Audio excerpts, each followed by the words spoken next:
El programa también estipula una clase evaluativa oral. La clase evaluativa oral ya más adelante, si mal no recuerdo, está en la clase 6.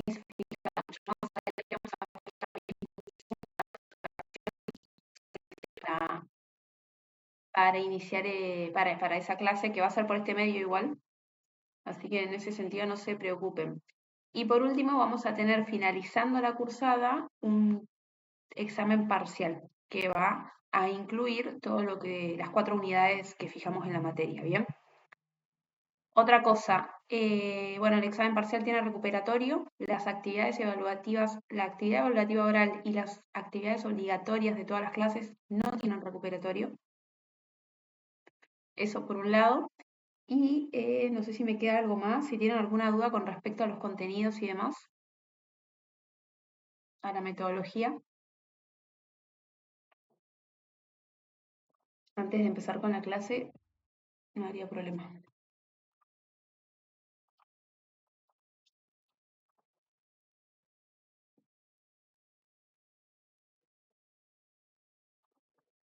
Bueno, bueno, vamos a comenzar con la primera clase.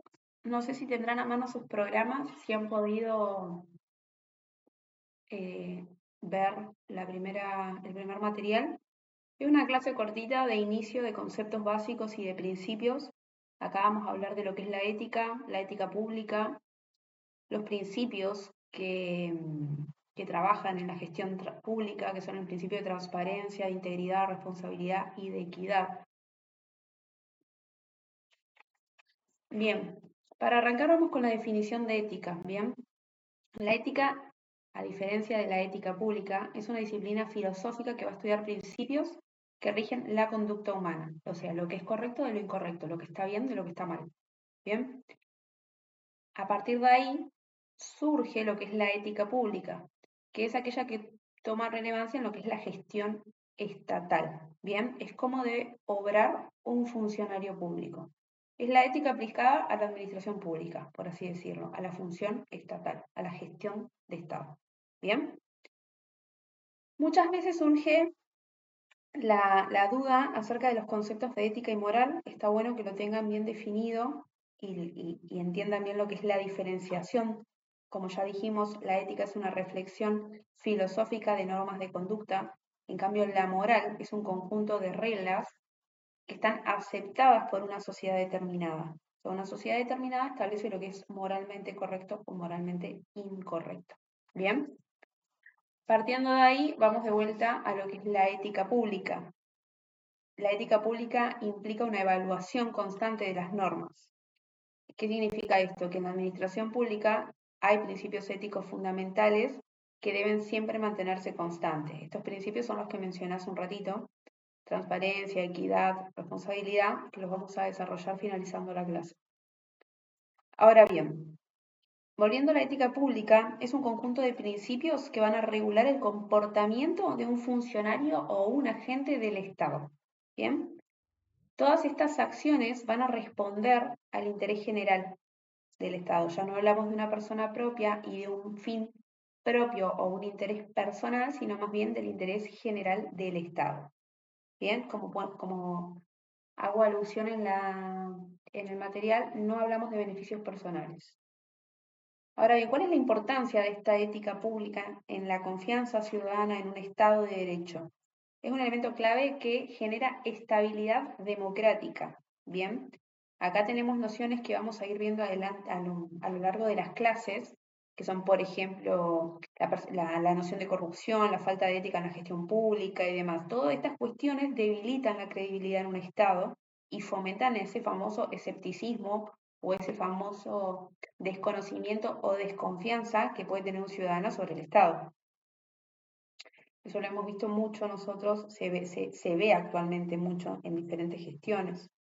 Ahora bien, la ética ha ido evolucionando a lo largo de los años y se ha vinculado mucho con lo que es el derecho público. Bien, en la antigüedad la ética estaba relacionada con lo que era el poder y la gestión en lo público.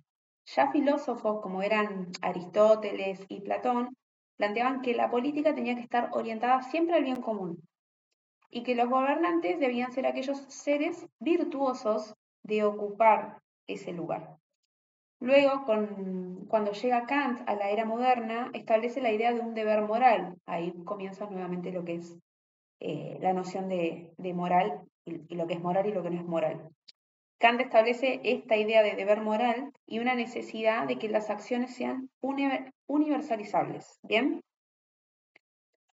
Llegado el siglo XX, aparece lo que es la noción de democracia, aparecen los derechos humanos en un primer plano y se establece que la ética pública se consolida como un estudio clave para poder garantizar que una administración estatal sea transparente y responsable. ¿Bien? Si en algún momento les surge una duda, levanten la mano, y no hay problema, continuamos. Ahora bien, hay una diferencia importante entre lo que es una relación, mejor dicho, importante entre lo que es la ética pública y el derecho en su concepto general, ¿no? ¿Qué significa esto? Que la ética, como ya dijimos, va a establecer principios que pueden ir más allá de lo que es normativo. Bien, y como dijimos, es una reflexión filosófica acerca del deber. Bien, en cambio el derecho ya viene predeterminado con reglas que son específicas, que deben cumplirse. El derecho te establece lo que se tiene que cumplir y lo que no y lo que no se debe hacer, lo que sí y lo que no. Bien, entonces, en ese sentido, podemos llegar a la premisa de que no todo lo legal es necesariamente ético. Y ahí es cuando la ética pública aparece.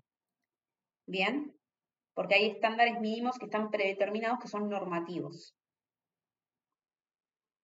Ahora bien, cuando hablábamos al comienzo, yo les dije que íbamos a nombrar los 4 principios claves de la gestión pública.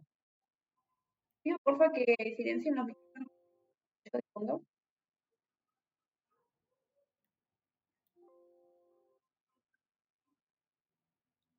Bueno, continuando con los principios, nosotros ya sabemos que la gestión pública debe estar guiada por diversos principios que van a asegurar una confianza del ciudadano en las determinadas instituciones. Bien, más de lo que dije recién.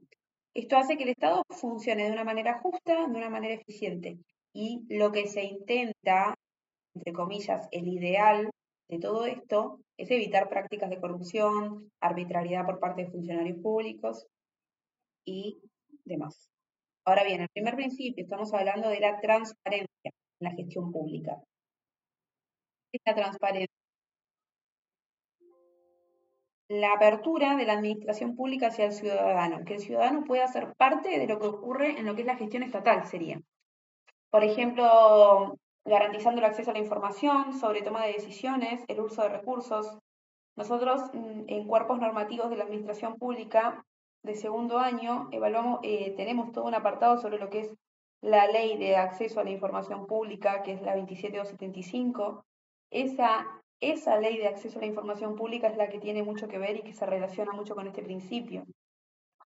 El ciudadano tiene que tener noción de lo que ocurre en el Estado, sobre cómo toman decisiones, sobre cómo utilizan sus recursos, sobre cómo ejecutan diferentes políticas. No solamente significa que sea transparente, sino que también esa información que nosotros obtenemos del Estado sea clara, sea accesible y sea comprensible por el Estado. Como verán en el material, yo puse ejemplos. Tenemos el acceso a la información pública, como les mencioné recién. Después tenemos el tema de los presupuestos. El presupuesto tiene que ser abierto. El gasto público tiene que ser de pleno conocimiento de los ciudadanos, en este caso de nuestro país. Ahora bien, nosotros también tenemos como ejemplo de transparencia lo que son las declaraciones juradas. Más adelante, ahora no me acuerdo muy bien en qué número de clase lo fijé, pero hablamos del régimen de declaraciones juradas donde vamos a ahondar más en el tema. Pero es un mecanismo de una herramienta de transparencia. Son las declaraciones juradas que tiene que hacer todo funcionario que ingresa a un determinado cargo. Eh, Ahora bien, siguiendo con los principios, tenemos el de integridad en la función pública. El principio de integridad lo que establece es que los funcionarios tienen que actuar con honestidad y ética, y así evitar conflictos de interés y siempre priorizando el bien colectivo. Es lo que dijimos hace un ratito. Evitar, o sea, dejar de un lado los beneficios personales, el interés propio y el interés personal por el bien colectivo. Bien, según uno de los autores que citamos, que es Caputi, ese lo van a ver mucho en los PDF que yo armo. Un funcionario íntegro va a ser aquel que se guía por principios éticos en todas sus decisiones, incluso cuando no hay supervisión.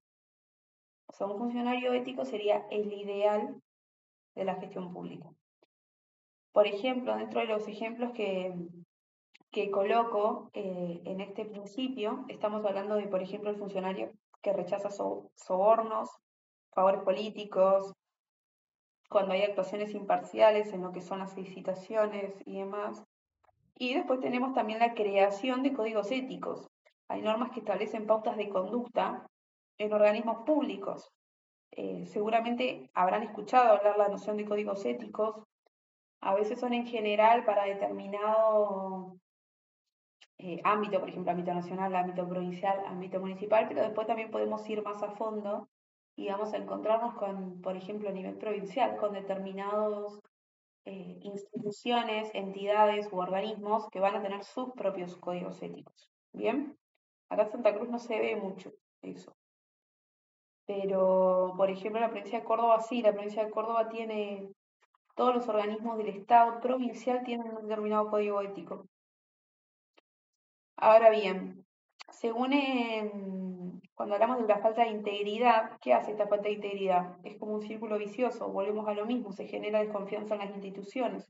Si nosotros vemos cómo actúa un funcionario público y entendemos bajo nuestros conceptos de lo que es ético y lo que no es ético, que no es íntegro, se genera esta desconfianza en las instituciones y comienza una corrupción sistémica, como ejemplo, ¿no?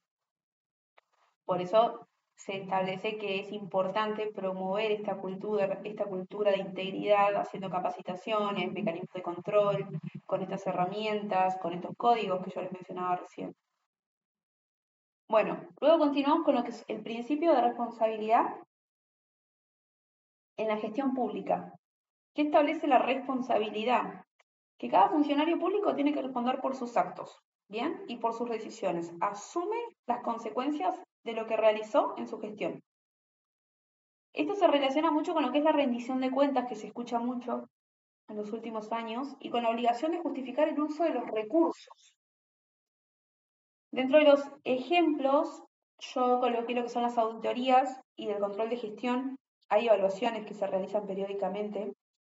Convengamos que también a nivel nacional hay organismos creados para realizar este tipo de control y este tipo de auditorías. Son organismos de control, por ejemplo, bueno, más adelante vamos a ver lo que son las oficinas de anticorrupción, de gestión nacional, de control y demás. Después, dentro de lo que es la responsabilidad en la gestión pública, también tenemos lo que es la participación ciudadana en las evaluaciones.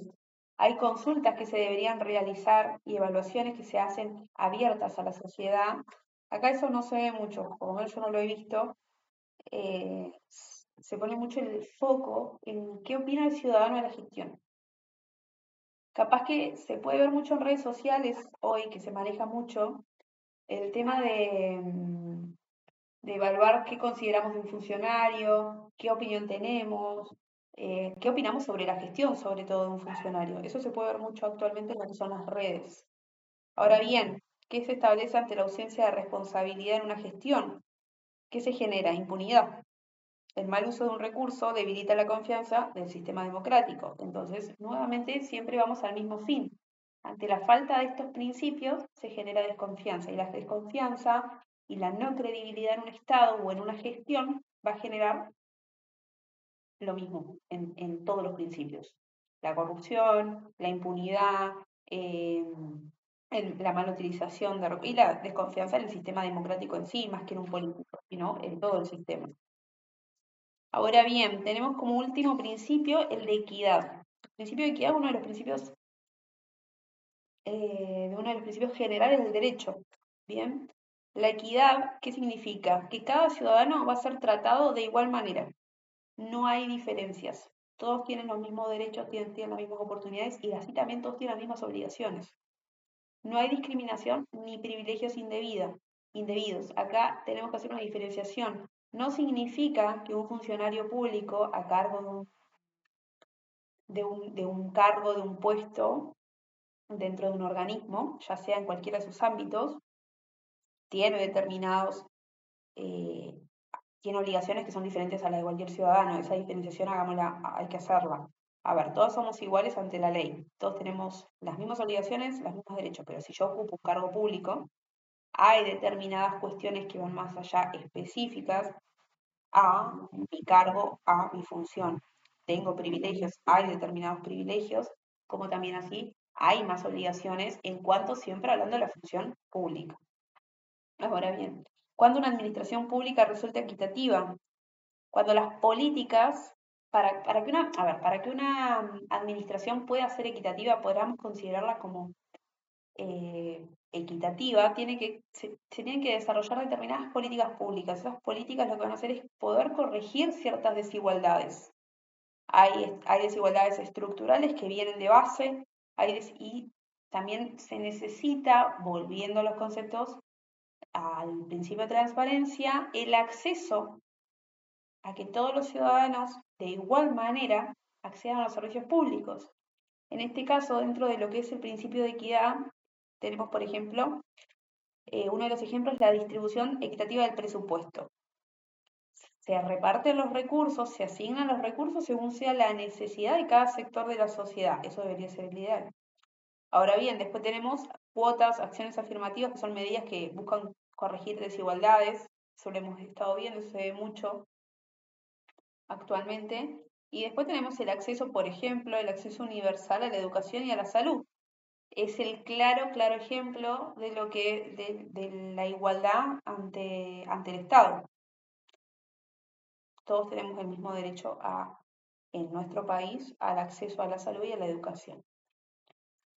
Ahora bien, estos principios, más allá de que funcionan de manera, o sea, de que los definimos de manera separada, todos están completamente relacionados para poder garantizar lo que en sí sería una administración pública ética y eficiente.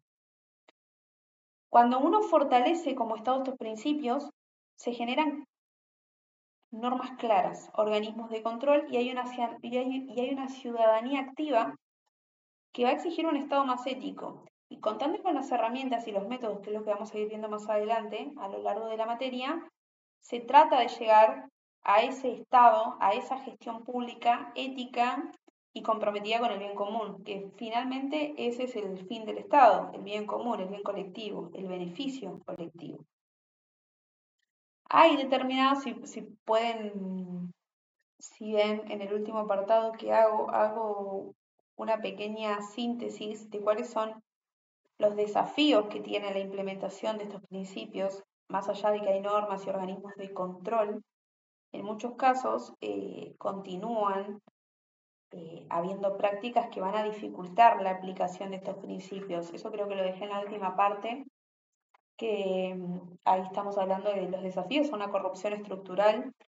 Es en los sectores del Estado donde más persiste corrupción, hay que implementar medidas de transparencia e integridad. Después tenemos la falta de acceso a la información, más allá de que nosotros hoy tenemos una ley de acceso a la información pública, los datos no son de fácil acceso. Eso cualquiera que lo ha podido corroborar y lo ha podido solicitar se dará cuenta que no es tan fácil como lo plantea la ley. La ley te plantea un procedimiento y un mecanismo de acceso ideal. A la práctica no es de esa manera. Después tenemos por lo menos en Argentina, una débil rendición de cuentas. En algunos casos no se sanciona la rendición de cuentas. Cada organismo por ley debería, por ejemplo, realizar una rendición de cuentas junto a las declaraciones juradas que hacen los funcionarios eh, anualmente o semestralmente. Eso no sucede casi. Entonces todas esas cuestiones van debilitando los principios, porque son cuestiones que a veces están establecidas desde la estructura de nuestra normativa, pero en la práctica no se llevan a cabo. Y después tenemos lo que son el último el último problema, por así decirlo, que tiene que tienen los principios es, por ejemplo, la desigualdad en la administración pública. Más allá de que hablamos de equidad, de que somos todos iguales ante la ley, hay barreras o falta de representación de ciertos grupos, eh, sin ir más lejos, a ver, como ser un ejemplo y hablándolo más en criollo. Nosotros hablamos de equidad y de que somos todos iguales ante la ley, todos tenemos los mismos derechos, las mismas obligaciones, pero después tenés sectores dentro de la administración pública que ostentando, por ejemplo, qué sé yo, cargos de decisión, cargos de gestión, se genera una brecha muy grande con la otra persona. Entonces, ¿hasta qué punto hay equidad? ¿Hasta qué punto somos todos iguales? Eso es más o menos el desarrollo que yo le di a la primera clase, donde hablamos, es muy técnico, es conceptos y principios. Ya van a ir viendo a lo largo de la materia que vamos a ir andando un poquito más en esto, pero siempre vamos a relacionar con lo mismo. La ética es una y la ética pública es una sola. No, considero que no es una materia que va a tener que les va a generar muchos problemas a la hora del entendimiento. Intenté hacerlo, el material de clases lo intenté hacerlo más eh, cotidiano posible como para que se entienda, no utilizar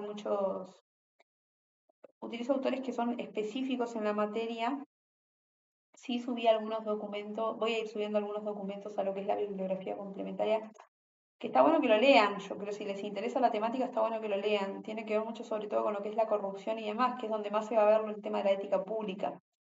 Ustedes van a ver que a lo largo de la materia siempre vamos a hablar de lo mismo, o sea, siempre vamos a hablar de la noción de corrupción, porque es lo primero que el desencadenante a la falta de ética en pública. Entonces, bueno, eso sería la clase de hoy. No sé si tienen alguna consulta, alguna duda, algo que quieran participar, ¿qué les pareció?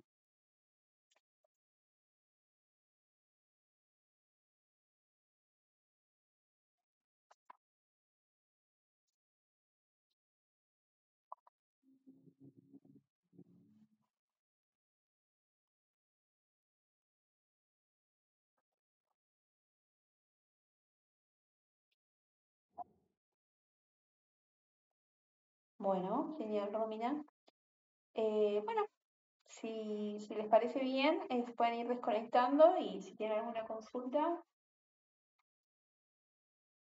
aquí estoy para